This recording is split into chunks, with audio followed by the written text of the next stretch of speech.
L'encesa de les llums de Nadal en la plaça de l'Ajuntament, jo crec que, com tots els anys, ho hem fet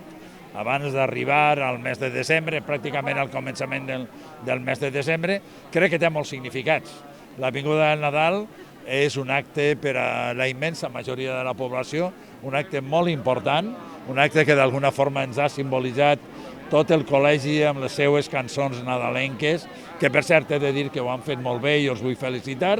però també les llums enguany simbolitzades en dos grans boles que permeten jugar amb les diferents llums i amb la música. Crec que és una nova manera de presentar les llums a la ciutat de València, una manera més avançada i una manera que jo espero que els agrade a la immensa majoria de la població i a la vegada servisca d'un element d'atracció de la gent a la plaça de l'Ajuntament i a tots els comerços també, per què no dir-ho, d'aquesta zona. ¿Ya?